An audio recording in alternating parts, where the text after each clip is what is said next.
Hi there, Leigh. How are you doing? I'm good. I've never been more tired in my life. Oh my God, me too. Dear listener, you are meeting us back in real time after all of our kind of banked episodes that we had going into Edinburgh Fringe. We are recording for the first time post Edinburgh Fringe. And while it went better than I think either of us ever could have imagined, I've never been more tired. Yeah, I mean, the way that I would describe the kind of level of tiredness is I feel like I'm watching someone play a video game of my own life.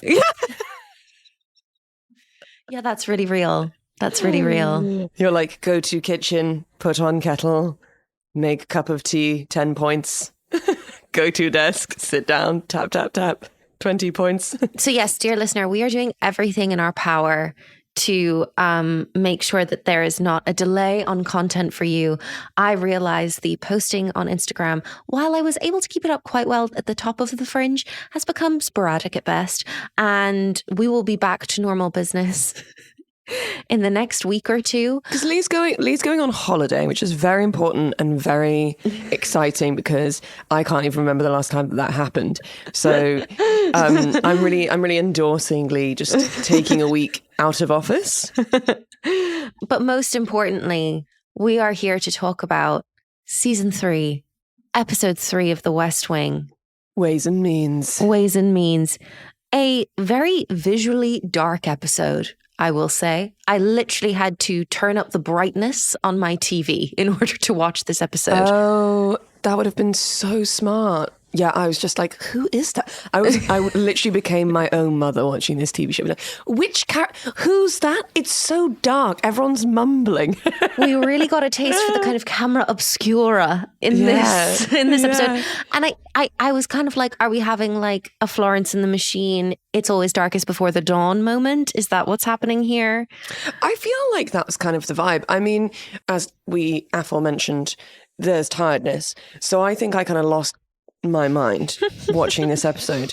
I'd just come off of a very busy commuter Thameslink train into Brighton. Really kind of a sort of sensory overload experience.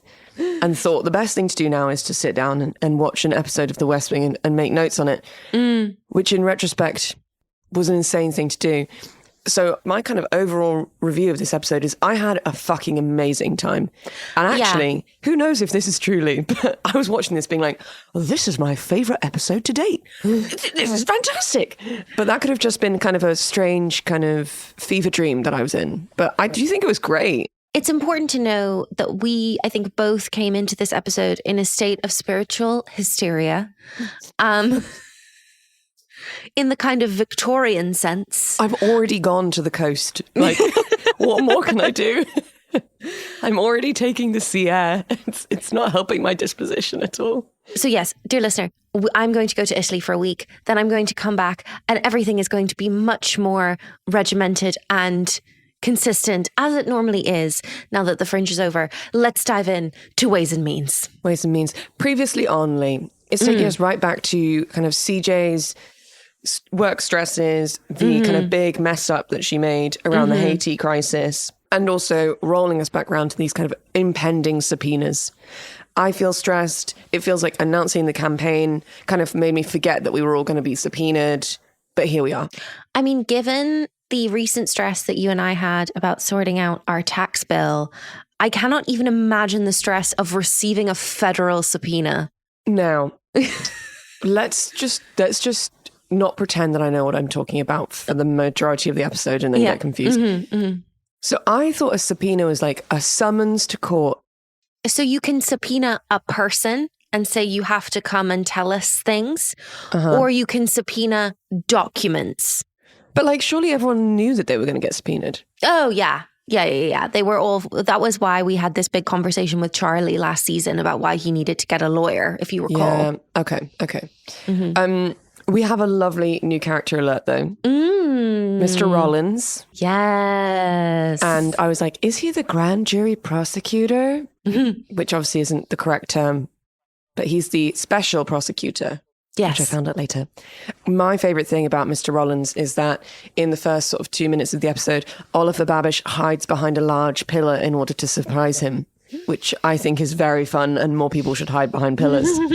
I also like Mr. Rollins because one of the first things he says is, "Your office is leaking like a rowboat." There are some really punchy one-liners in this episode that we'll get to. Everyone is really on the top of their game with the dry one-liners. Yeah, Aaron like poured himself a large cup of coffee and was like, "I'm really going to turn this one out." So we have a scene where Mr. Rollins stands up at his desk in a room that's basically pitch black. And says the names of everyone who's subpoenaed. And it's basically the entire cast of the show. Oh my God, that's really taking me back to, you remember in university when a tech instructor said to a very artistic young man who was doing lighting design for one of our shows, and he said, "Yes, but you see, the key thing about lighting besides anything artistic is we do need to be able to physically see what's happening on stage." That is the kind of, when we really break it down to its brass tacks, we do need to see we do need to be able to on screen. We do need to be able to physically see. Yeah. But what I was interested about is that 3 people on the docket who are subpoenaed are the 3 Bartlett daughters, Leigh. Could this be our way to Elizabeth Bartlett? Please, for the love of God, finally. Also, Mr. Rollins' first name is Clement, and that's rock and roll. Clement Rollins? Are you kidding me? Clement Rollins? I am not going to have Clement Rollins. Anyway, it's Monday. And we find Donna in a state of distress. This is my new favorite Donna moment of all time. She's like in the midst of trying to organize paperwork, or find paperwork, which there's literally nothing more horrible. As someone who has recently had to kind of have a battle with my own filing system, which I established in 2015. She then kind of erupts at Josh saying, "I grew up on a farm," to which he replies, "You grew up in a condo." And then she hits us with, "I grew up near a farm. I was cute and peppy, and I always did well on my 19th century English literature midterm till you came along and sucked me into your life of crime. White collar crime, boy." And then she sort of like scurries around in this room full of document boxes and documents. And she just like is muttering to herself like, "I had a plan." I've never felt more spiritually aligned with a character. We've all been there, girlie. We have all been there where we've been like, and I put the things in this box and then I put this box on this shelf and then I never think about it again until a grand jury is like, "We need to subpoena all of your documents." And she's like, "I haven't been filing." Like, I just haven't been filing. And I really appreciate that from Donna. I've never loved Donna more than seeing her own filing system backfire on her in the biggest way, in the highest of stakes. It's literally in the highest of stakes. And then she's like, "I'm going to have to go to prison. I wouldn't do well in prison." And then she's like, "Sell my farm girl ass for a carton of Luckies." Donna on the edge is my new favorite thing. I don't know that we've seen Donna on the edge to this extent previously. Yeah. And I think what I enjoy about it is, like, we've seen her flustered and Josh be like, "Haha, this is a great opportunity to flirt." But actually, he kind of like sparred with her a little bit, but then was just like, "Okay, I'm going to go." And then she says, "Your office is down the corridor about 200 feet from here. Try not to commit any felonies on the way." I'm screaming. What a gorgeous opening to the episode. But we're walking and talking with the boys, Josh and Sam. And we get another cracking zinger from Josh with regards to Donna. Donna's like 2-3 days away from unspooling. And unspooling is my new, it feels almost Shakespearean. It's my new favorite term for someone simply losing their shit. Well, it's deeply visual. I think that's really nice. Like, you know, like dropping a ball of yarn and it just sort of like rolling away and unraveling. Like that's, I feel actually maybe both of us really connected to unspooling because we both ourselves are unspooling currently. Yeah. But I think I'm like 2-3 days away from unspooling might be like my go-to kind of like, I need a mental health day. So there is a forest fire. Yeah. And Sam Seaborn is very invested. One, because it's kind of his job, but two, because technically I'm not a professional firefighter, but there was a time where I wanted to be. Discuss. Yes, I love that we're just adding fuel to the fire about my fury over astronauts. Because what we do have here is Sam Seaborn substituting in the American dream of being an astronaut, the idea of being a firefighter. That gave me untold joy. But then if I thought I couldn't be happier, we then transitioned to something that gave me even more joy, which was that Josh shares with Sam that when he was a child, he wanted to be a ballerina. To which I say, enroll in some dance classes for adults, Josh. Nothing would give me more joy. Take a dance class. It's not about being good. It's about feeling good about yourself and, moving with music. And I really feel like that would be good for Joshua Lyman. Also, there are other ways to express yourself physically other than punching things. Yeah. What a law drop moment that was. Yeah. Just him and Joni at ballet class together. Oh my God, he did want to be a ballerina because Joni definitely did ballet, didn't she? That's why. Oh God. Oh no, Lee's broken now. I'm sorry. Should we swiftly move on from the kind of like childhood trauma? Yes, absolutely. And we will swoop into the office of CJ Gregg with Oliver Babish. And who else is there, Leigh? Ainsley fucking Hayes. She's back, baby. She's back. I thought we'd lost her. to Mandyland. I genuinely didn't think she was ever coming back. No. She's like grown out her hair a touch more. She's got like a mermaid wave going on and she loves a dark lip. She looks incredible. She just looks great. And like, I think we should never have worried because she was just busy working away down in the offices, Yeah. Like she's building not going to be rapport. out. She's not going to be out on the campaign trail. There's no place for her there. Her place is in the West Wing. Yeah, exactly. She's back on the same old shit. She is who she is, which is someone turns to her and says, well, what do Republicans say about him? And she says, well, we don't all hang out in a little club. And I've missed her. I've missed that sort of shit, I then wrote in the shared document, I'm so dumb. Is it bad to be subpoenaed? Surely that's just being summoned to give testimony, right? Which is true. But I guess just it's not fun and it's very expensive. Is that why everyone's really stressed about it? Yeah. Also, people are looking to catch you out.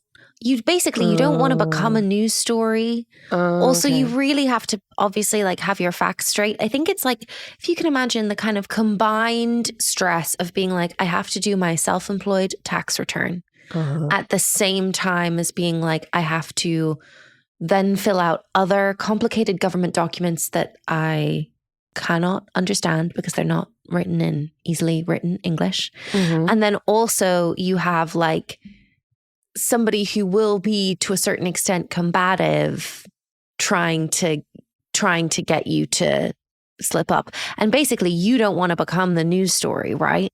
No. That's horrible.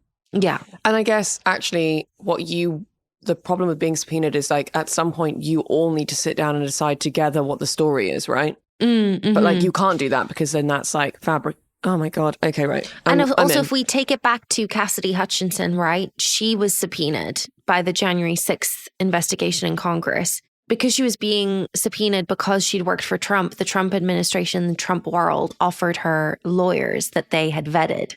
The reason why she became the news story is because they were encouraging her, allegedly, to obfuscate the truth. And so she then hired her own lawyers. Okay. And that's when she became the news story because she was saying something different to everybody else. Very interesting. Yeah.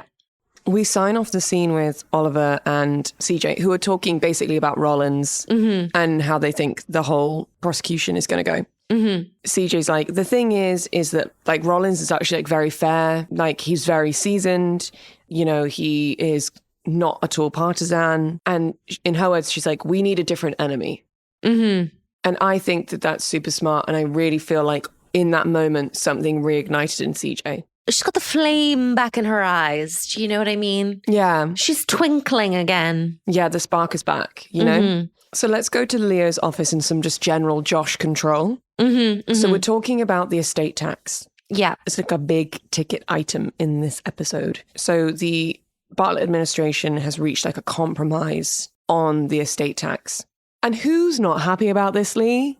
Josh, who struggles with the concept of compromise despite the fact that he is the deputy White House chief of staff? Josh Lyman. Leo says to him, just remember, it's a compromise, Josh. And if that isn't that character summed up in a line, I don't know what is. Then Josh says, I'm as sweet as pecan pie. But I hate these people, Leo. And when this thing is done, I'm going to personally screw them with their pants on. Okay. When he said, I'm as sweet as pecan pie, I was like, okay, I love that. And then he was like, I'm going to personally screw them with their pants on. And I was like, I don't think I like that. No. What are you talking about, Aaron? What are you doing? What are you doing, buddy? What's going on? Ew. But this kind of moment is interrupted by CJ coming in and essentially pitching her concept to Leo.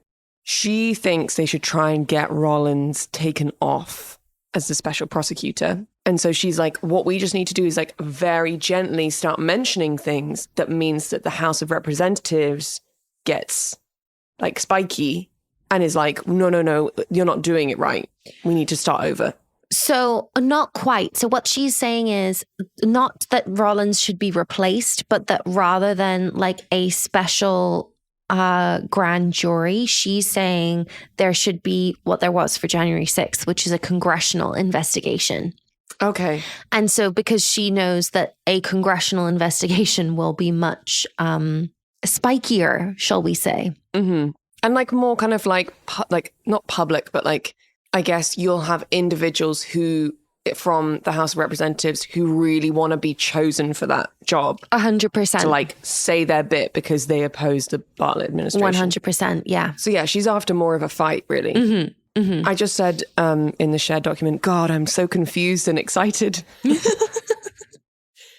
But we should go to the communications bullpen. We should, because Bonnie and Ginger have made their first appearance for season 3. Hey, gal. Looking great, just working away, just supporting Toby. Mm-hmm. And looking phenom, as always. Like in just a classic business wear, but like kind of a casual business wear at this point. Like I think we're less done up than we were in season 1. I feel like we don't all feel like we all have to have our blazers on all the time. Yeah, which is really nice. Like there's a lot of like cardigans over camisoles going on. And that for me feels like a real like fashion safe space at the current like millennium point that we're at. Yeah, I mean, it is interesting, like the fashion that different administrations kind of enforce, because famously now we're in the era of Make America Hot Again, where the Trump administration is enforcing much more kind of formal, especially for obviously the female staffers, much more formal kind of done-up attire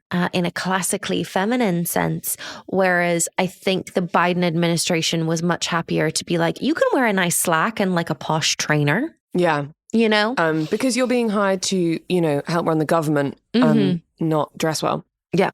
But the estate tax is what's being bandied around, and Toby is all fired up because he's on his way to a big meeting, and it just feels really nice to see Toby like... It's lovely to see him like striding and grumbling and shouting and raging at people, but in a loving way.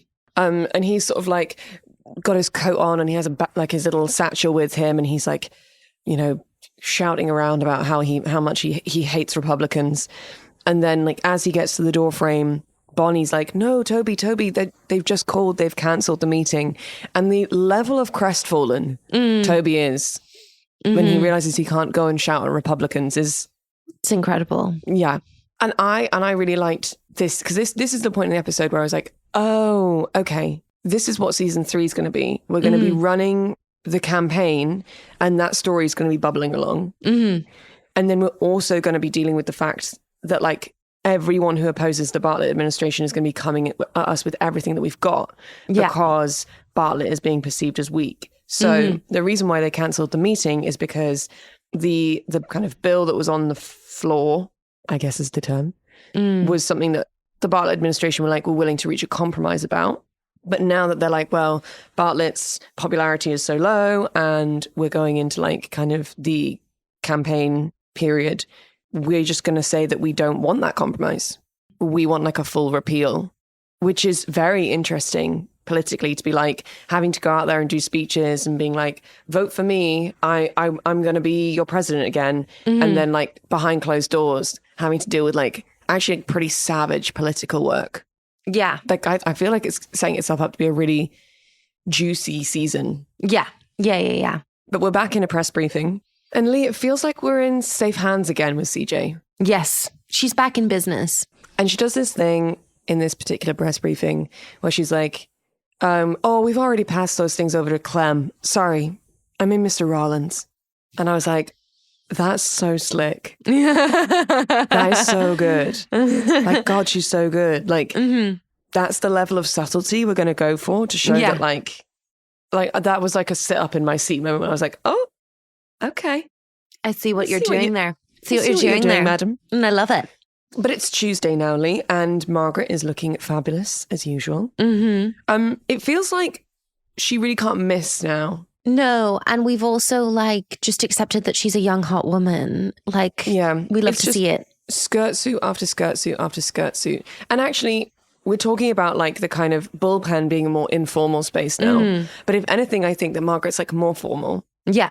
Which I actually kind of love because I feel like she's like, well, like I'm representing Leo McGarry, so... And I must take the mantle of decorum from Mrs. Landingham.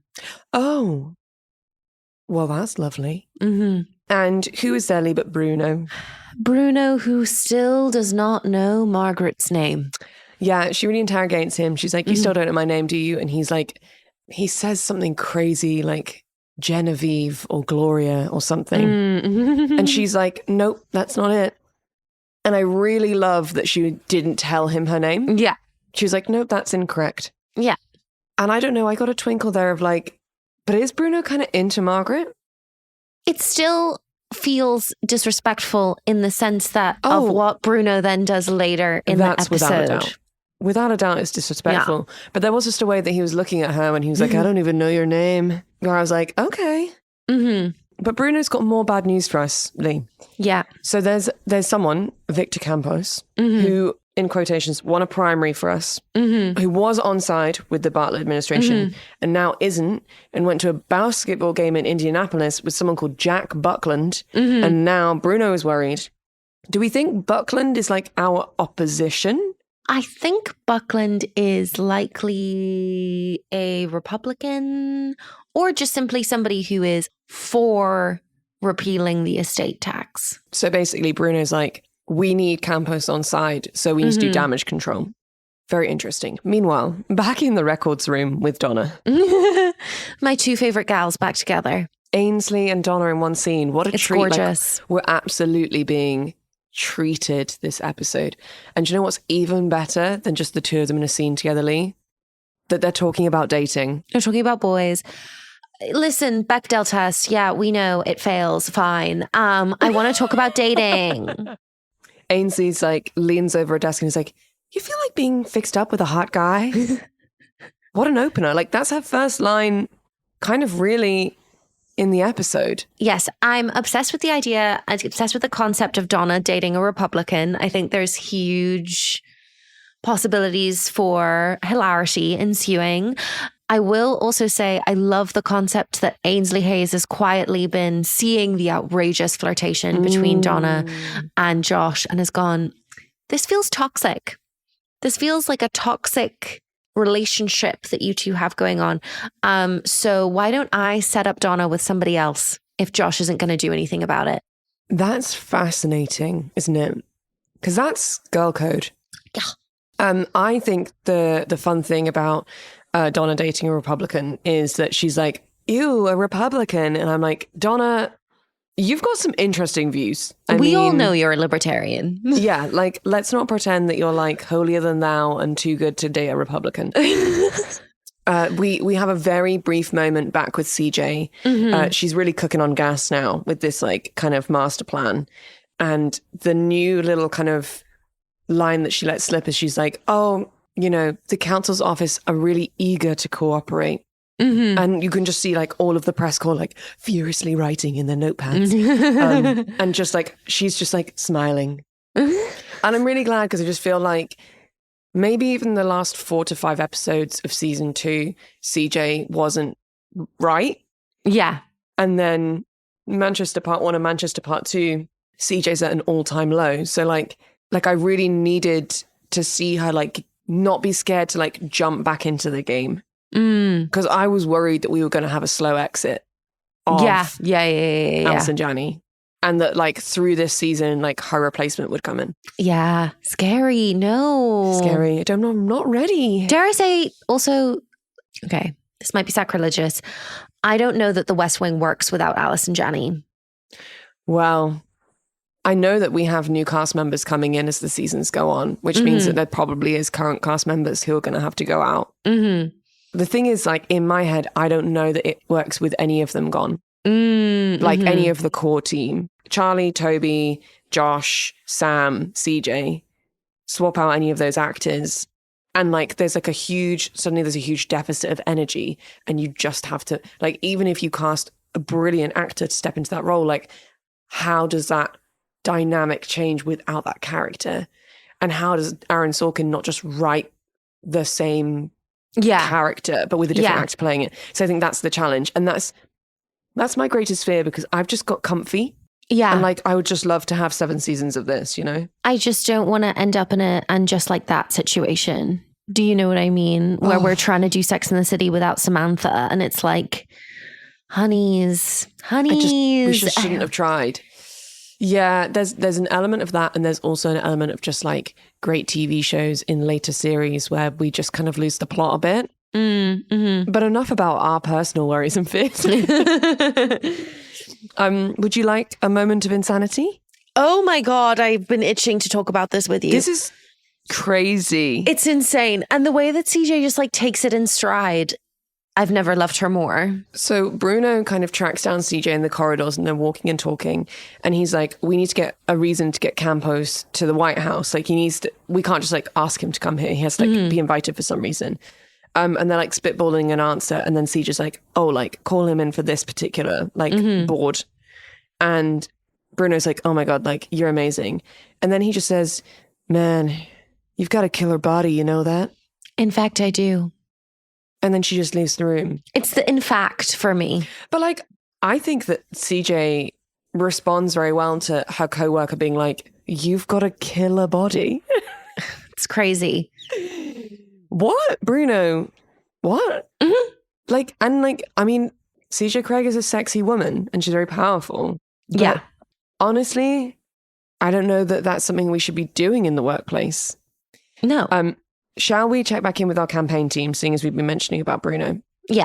So it looks like as the episode is developing that the estate tax is actually going to be kind of quite a big talking point for us and potentially for like the campaign going forward. And I feel like it is like always like this kind of taxation always is something that's very much like in the zeitgeist around election time. Yeah. Definitely is in the UK. But what's lovely about this scene is it's kind of nice to see Toby and Doug sparring. Yes. And actually like people being like, no, what do you think, Doug? Which we have not previously had.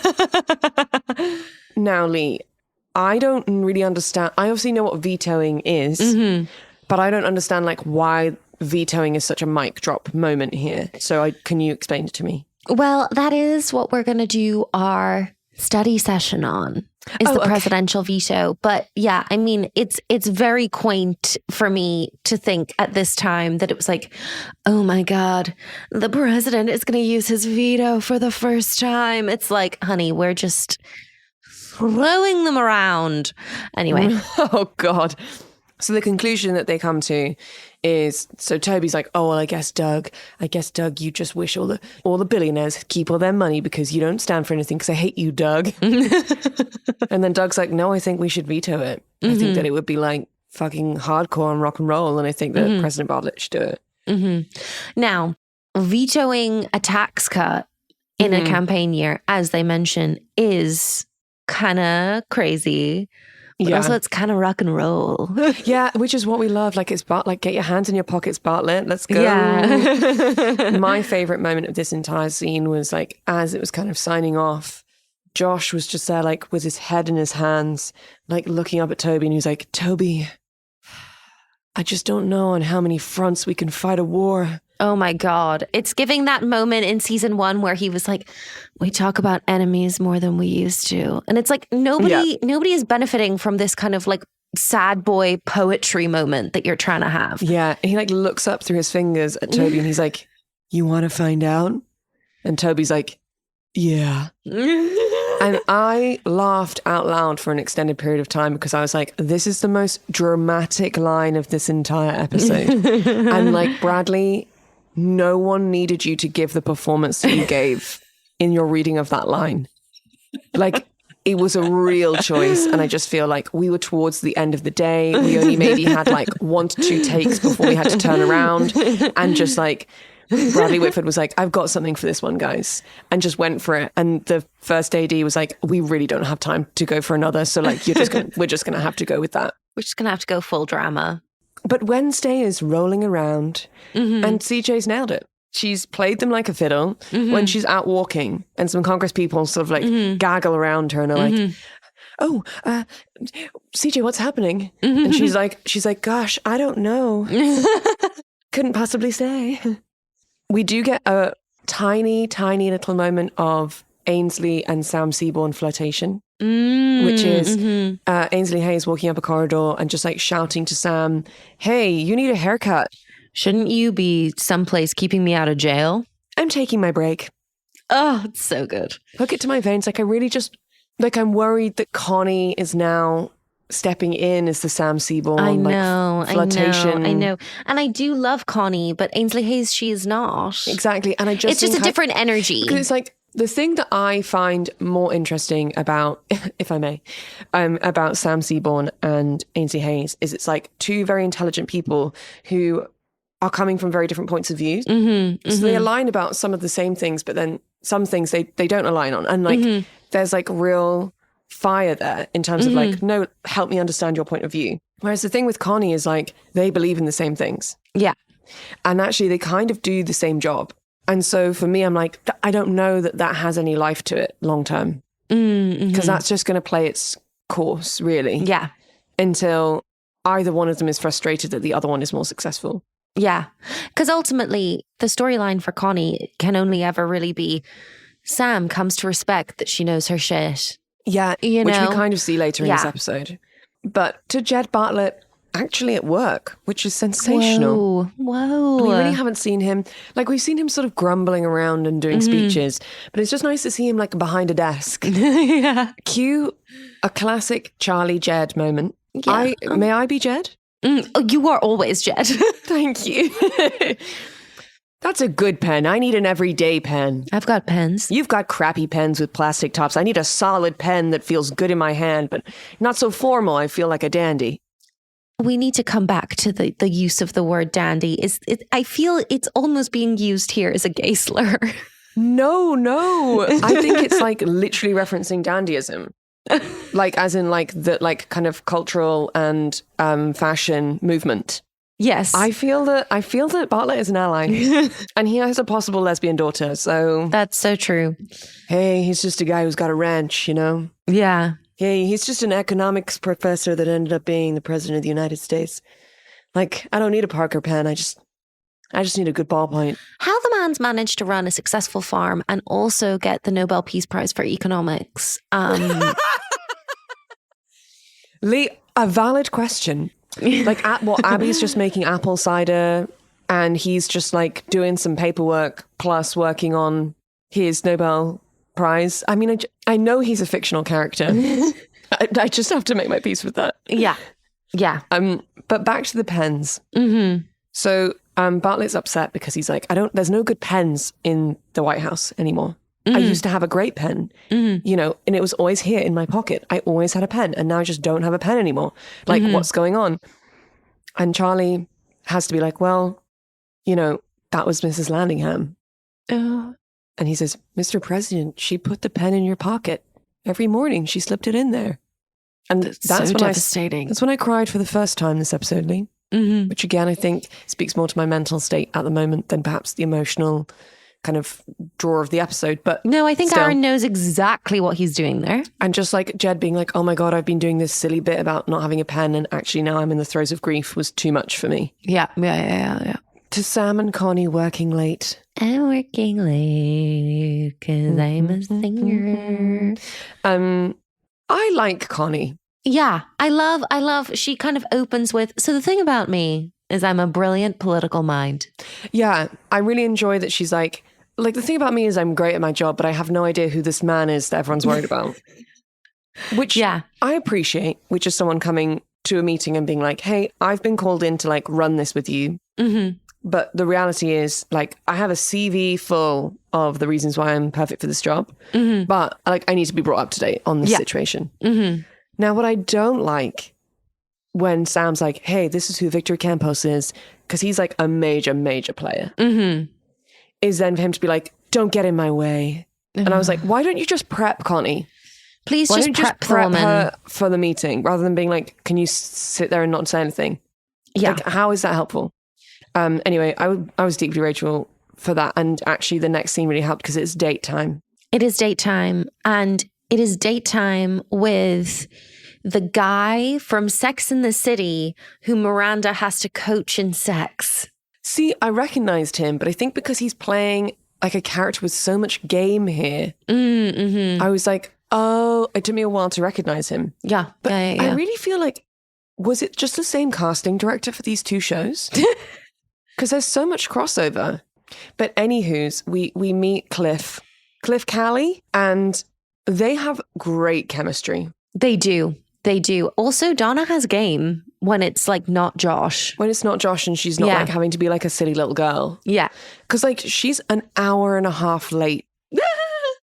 And he's like leaving and hailing a cab. And she's like, sorry, I'm Donna. And he's like, whoa, you're hot. Okay, it's kind of fine that you stood me up. Yeah. So they have chemistry. There's a lot going on. I also love that he's like maybe 3 inches shorter than her. Yeah. I'm kind of into that. Mm-hmm. And we'll leave that there and we'll see how it develops, I think. Yeah. Methinks that's not the only date they'll be going on. I don't know. I kind of feel like it was maybe being set up to be a one-time thing. Well, I'll get back into that in just a moment. Mm-hmm. Very quick moment of conjecture for CJ's mojo, which it's back. And she's got the press eating out of her hand. And then she also balls up a piece of paper and throws it from really far away into a bin, which I think is objectively very cool if you're not a bloke. It's so true. And she's like, yes. And I was like, oh my God, I love you. And then now a quick sobbing break again. Yeah. Because again, we're in basically literal darkness. Yeah. In Charlie and Mrs. Landingham's office. Charlie and Jed are speaking and Jed's like, oh, I need to like make this phone call, but I left my paperwork in the residence. Charlie's like, I'm going to go and get it for you. And then Jed like thinks of something and he like turns to speak to Mrs. Landingham. But she's not there. And then he just like very gently rests his hand on her desk. And like the room is basically dark apart from like the lamp glowing on her desk. And again, I was crying. Yeah. Even more so than when she came back as a ghost, Fi. Honestly, Leigh, I'd forgotten that happened. Wow. Like, you do forget, like, because you're like the West Wing political drama. They had a whole ghost scene. It was very Banquo. Yeah.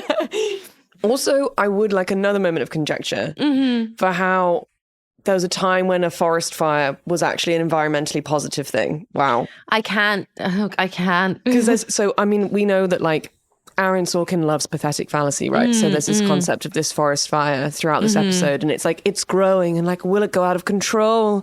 We won't know.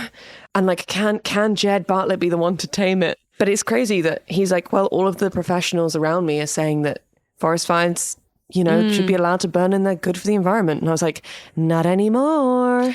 Not anymore. Yeah. Thanks, world. Leigh, this is another point where you were talking about the darkness of the episode. And you were like, it's so dark, always darkest before the dawn, ? Yeah. And I think you're right. But is this what Aaron is saying? I feel like everyone's kind of grappling for something to pull them back on board. Like Jed doesn't have Mrs. Landingham. Like, I don't think he has his anchor. Like, he feels very at sea. I feel like we barely see Leo anymore. Yeah. Like Josh is just like, Josh needs like the bit between his teeth. Like he needs an enemy. Yeah. I think CJ is back. I kind of think Toby is like, I just want to do politics. Yeah. which is good. I think Sam, again, is a bit like Josh, like needs to have someone to be like pit against. Mm-hmm. So yeah, maybe this is a kind of darkest before the dawn moment, like them being like, we need to find like something that's going to band us together. Yeah. But it was difficult to really lean into that moment of reflection because Jed was sat at Mrs. Landingham's desk, opening her drawers to find all the boxes of his favorite pens. Yeah. And I just sort of wept quietly through that. Yeah. As he just sort of like saw they had all the pens, she'd had like the presidential seal put on them. It's devastating. She just had them backlogged just to make sure that she had a stock and a supply. And the thing that I think really got to me is Mrs. Landingham would have driven out to a shop and been like, with her little handbag, and been like, I would like to purchase some personalized pens. Yeah. And this like ancient man who runs this pen store would have been like, most people do that via email. And she'd be like, oh, I much prefer coming into store in person. Yeah. Yeah. And then like every now and then she like sends him a fax that she needs another shipment. Yeah. And I think it was that imaginary moment that kind of really drove me to tears. Absolutely. Also, I did see on my Instagram for you the other day, I did not realize, I think the actress who played Mrs. Landingham went on to be in Desperate Housewives. And there's a clip of her that's making the rounds on the internet at the moment where she refers to the rest of the Desperate Housewives cast as spoiled, saying that they were like spoiled on set, which feels very Mrs. Landingham. It feels very like, darling, I trod the boards. Yeah. You know, I know what it is to work. Yeah. These so youngsters, which does, feel very Mrs. Landingham. I'm going to flip back to Donna's date. Yes. Which is, again, there's some sort of like flirtatious banter, which is very enjoyable because she's like, why are you a Republican? Yeah. And Cliff goes on this like rant that's not a rant, like a comedy rant about like saying all the things that are like stereotypically Republican. One of which is, I don't want to see this country taken over by poor people and lesbians. Touché, sir. Touché. And it's very funny. Like, he's very funny. And I feel like he's a very Ainsley Hayes brand of Republican. Yeah. Which is very interesting for Donna. And then he's like, oh, actually, I'm not going to be working for Ways and Means, which is the department that's running the estate tax bill and trying to get the repeal through. Because I think Donna was a bit like, oh my God, I can't date you. You're like working for the people who are like trying to bring my boss down. Yeah. He's like, oh, I've just been like moved offices, actually. And then I got confused about where he's been moved to and why he was so worried about that. I think he doesn't know why he's been moved at this point. But then through the course of the conversation with Donna, he realizes that he's being moved because they're going to start a congressional investigation. Okay. So he's like, oh, that would be the only reason why. So actually, he's going to be the person who's like working on the teams to cross-examine all of the gang. So they're going to be star-crossed lovers. Potentially, yes. Which actually would be really fun. Yeah. Because I really don't want Donna to just like have a nice boyfriend. Yeah. I feel like I want someone who's like, I want to fight for the chance to be with you. I want her to have like a storyline with some depth. Yeah. Because when we had the little like teaser moment in Isaac and Ishmael, and she was like, and I get a boyfriend. Yeah. I was like, oh, that's kind of nice. But I mean, Donna is more than that. Yeah. So maybe this is that storyline for her. Maybe. We'll see. I would like to discuss Thursday and the meeting with Connie, Sam, and Victor Campos, which included some dialogue with Sam. Like, Sam was so hot in this. Sam is so adorable when he's in his element. He really was, despite the fact that he did kind of lose his rag, he was really very smooth. He was a smooth operator in this meeting. Like, Victor Campos is like, when they're talking about like why he went to the basketball game, he was like, it was a good game. And Sam's like, don't get cute with me. Watch your mouth. I don't think I will, Victor. Oh my God. Why don't you just kiss my mouth, Sam? Yeah. Please. Or why don't you just like shut Victor up with a big old kiss? I don't know. I just feel like then they were like arguing and then Sam just like started speaking Spanish. Yeah.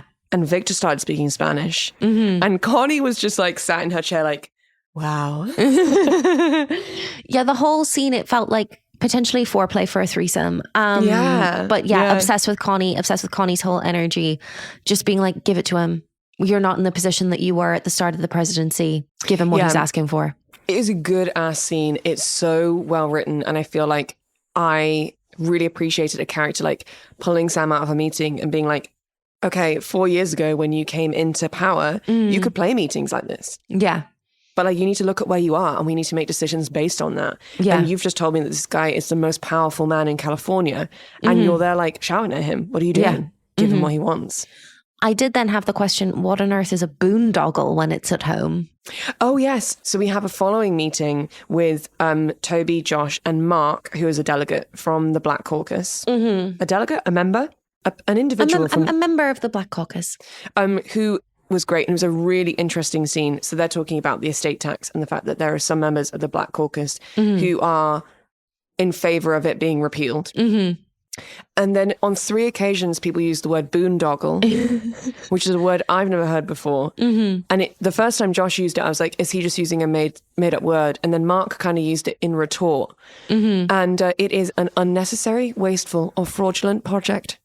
And actually, that's a really fun word. Yeah. But it does feel like an old American political word. It does, yes. Yes.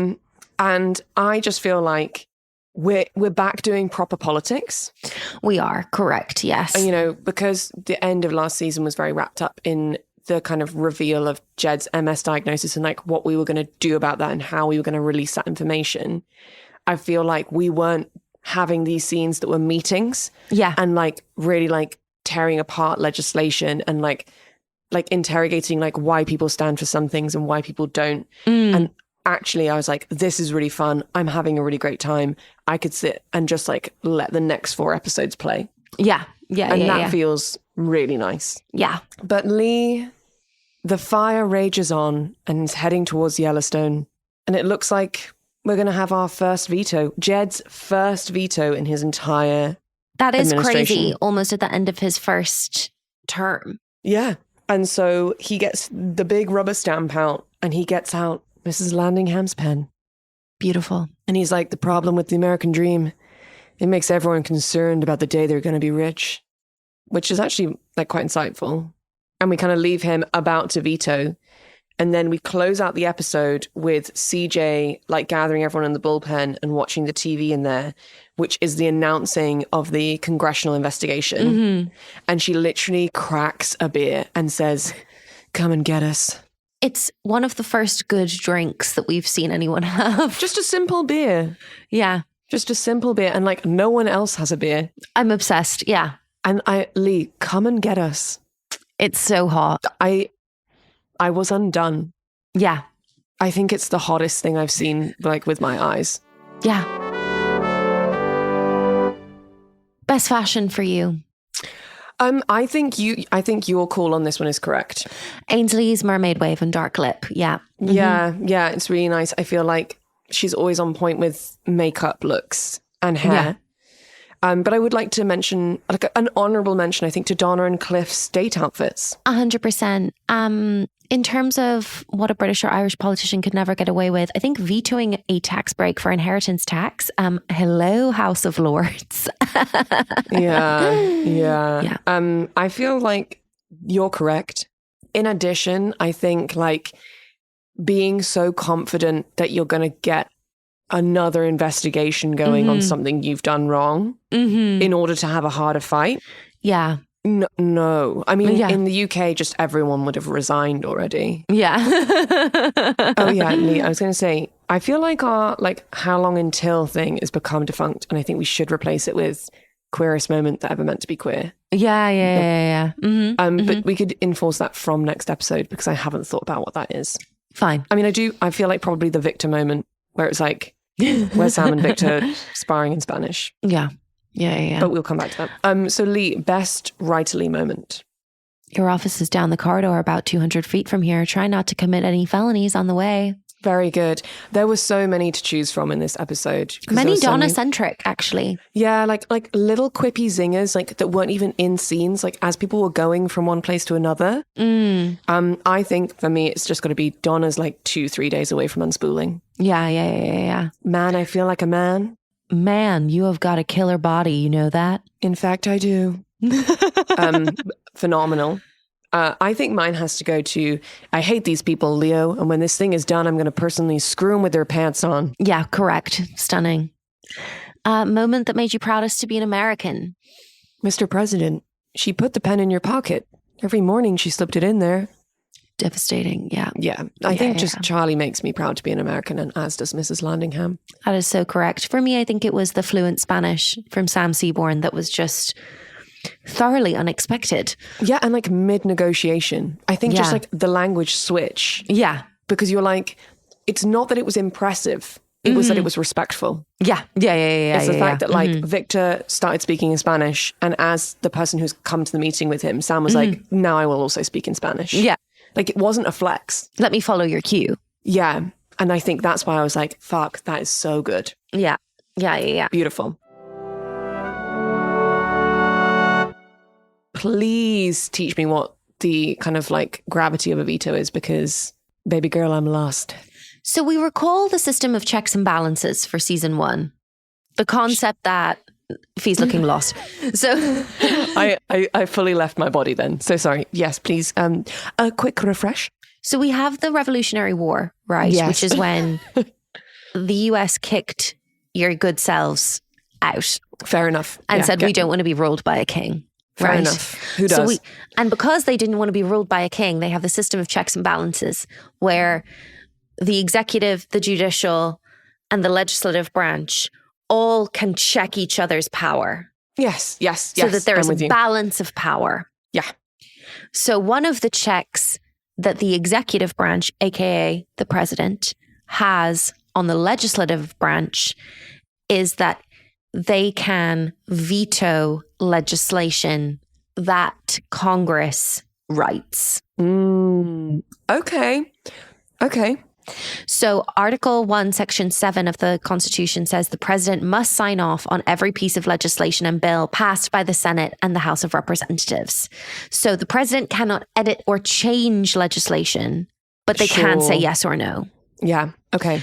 And although you can't edit or change, when you veto, you send the legislation back to Congress with a veto message about why you're vetoing it.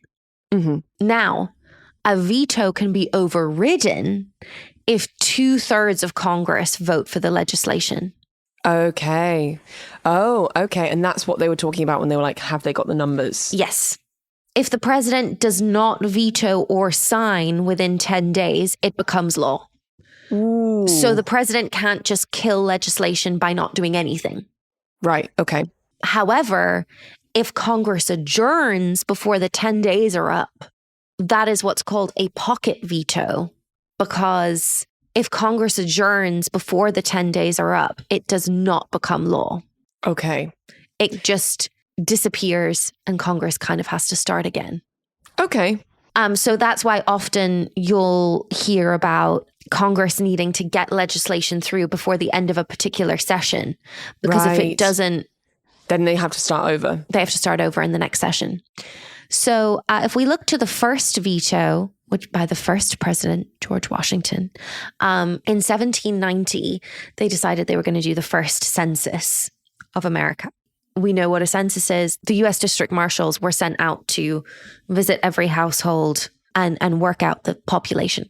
And at the time, the census showed a population in the United States of 3,929,214 people. Then, after the 1790 census came in, Congress started to reapportion the seats in the House of Representatives based off of this population, and put forward a bill that proposed adding 55 members to the House of Representatives for a total of 120.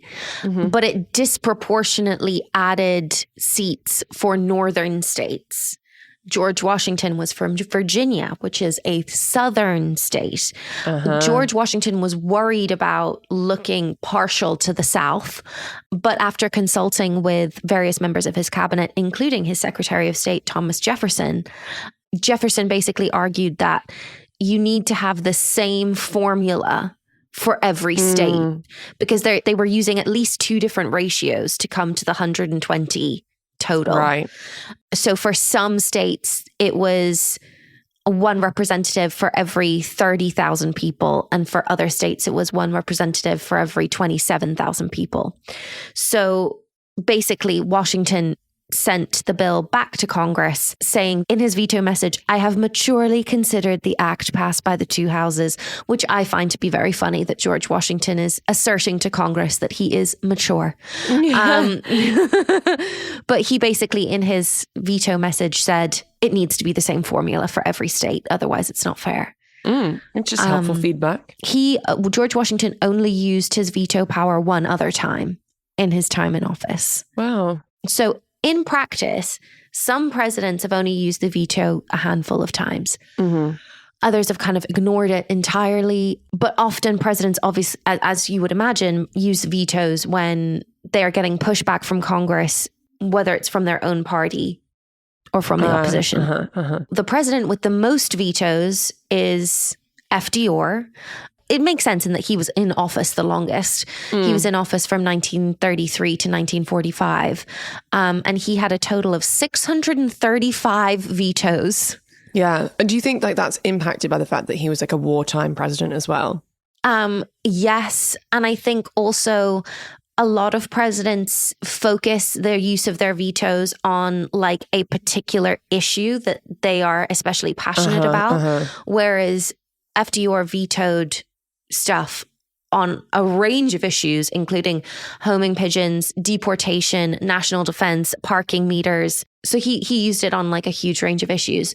Thomas Patterson, who's a professor at Harvard Kennedy School, said Roosevelt had a very substantial Democratic majority, but he didn't have quite as much control over the Democrats as he would have liked. Especially the Southern Democrats, who would often side with conservative Republicans in opposing civil rights issues. Right. That's interesting. A president like Bill Clinton tended to use his veto strategically as like a bargaining chip. Right. And I think in many ways, that's what we're seeing reflected in the Bartlett administration. Bill Clinton had a Republican-controlled Congress for most of his presidency. So he used vetoes basically to get what he wanted in budget negotiations. His first veto was a $16.4 billion spending bill that would have cut education programs and added more money to Republican projects. He also vetoed a bill that would have cut funding to Medicare. And that triggered what was at the time the longest government shutdown in history. It is no longer. But he also got in trouble with the religious community and anti-abortion groups because he vetoed the partial birth abortion bill, which outlawed certain abortion procedures even when they'd save the life of the mother. Clinton called the measure potentially life-saving and certainly health-saving. That law that he vetoed was later signed into law by George W. Bush. Because Congress can go back and like rework and then send again, right? Yeah. So you can be like, okay, so this president doesn't want this because they vetoed it. So let's hold on to it until then we have a new president who perhaps is more aligned with these things, and then we can play it again. Gosh, that's interesting, isn't it? Andrew Johnson holds the record for the most overrides of his vetoes. He had 29 vetoes while he was in office, and 15 of those were overridden by the 2/3 majority. Yikes. And that really represents like him having a tough relationship with Congress during his presidency. And he was eventually impeached by Congress. Sure. Yeah. Gerald Ford, who took over after President Nixon was impeached, vetoed a bill to strengthen the Freedom of Information Act, which is obviously very relevant in the wake of Watergate. There was a lot of public interest in making freedom of information requests. Yeah. So that was not hugely popular that he vetoed that. And he was quite heavy-handed in his use of vetoes to kind of try and regain executive control after the chaos of Nixon leaving office. Yeah. Ronald Reagan was a classic Republican who was a champion of small government, or what used to be a classic Republican championing small government. So he often vetoed things that he saw as expanding the role of government further than it should, which hindered spending on things like environmental causes and legislation in favor of discriminated groups like Native Americans. His most notable veto that was overridden was the Civil Rights Restoration Act of 1987, which was to close gaps in civil rights legislation. Ronald Reagan's position was that the bill empowered the federal government to intervene too much in private enterprise, but Congress overrode his veto. Wow. I didn't realize that it was so, I don't know, I think because like any cultural reference to the term like veto that I've had has been like kind of like almost like pass, like, but actually, like, that's really not what it is at all. No. It's often, it's part of a like, negotiation. We need to talk about it more. Yeah, there's loads of really interesting, and I think a lot of these vetoes kind of speak to some of the most important issues of the day, whatever they may have been.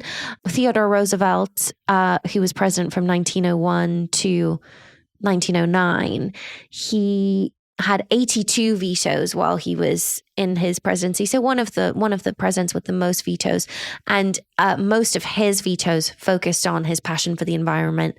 He vetoed things in order to support preservation, and therefore we can kind of think of him as the first conservationist to really hold the presidency, which we love. Harry Truman, who was famously thrust into the presidency 82 days into his term as vice president, having met FDR twice before FDR died in office, had to do a lot to combat kind of anti-New Deal Republican Congress, who thought that, you know, we didn't win that battle with FDR, but maybe we'll be able to come in now that the presidency is in a weaker position under Harry Truman and like undo a lot of the New Deal. Harry Truman had 250 vetoes in his presidency, and only 12 of them were overridden. So he did quite well. Yeah, like in terms of the ratio there, pretty good. And he really did uphold FDR's legacy in that he, in 1947, Congress overturned his veto of the Taft-Hartley Act, which would have placed really heavy restrictions on organized labor. So that one was overturned, but he was very much coming down on the side of the issue that his predecessor would have. Also in 1950, he vetoed the McCarran Act, which did ultimately, because they overrode his veto, enabled the federal government to arrest subversive citizens, if we remember this kind of period of history, and forced communist organizations to register with the government. So that was something that President Truman vetoed, but they overrode it. The McCarran Act was very popular at the time, but Harry Truman rightly saw the potential for it to be abused. What's interesting then, Barack Obama actually, a lot of presidents, the president currently included, use the veto to kind of expand executive power, whereas actually Barack Obama vetoed things with the opposite goal. He vetoed things with the goal of reducing executive power after the George W. administration, which he took as having extended executive power further than it should have been. George W. Bush had angered so many people with his use of executive power in favor of national security. Some particularly notable kind of vetoes before we wrap up, just because I think you can see how much actually, assuming it's not overridden, a veto can really like change the course of history massively.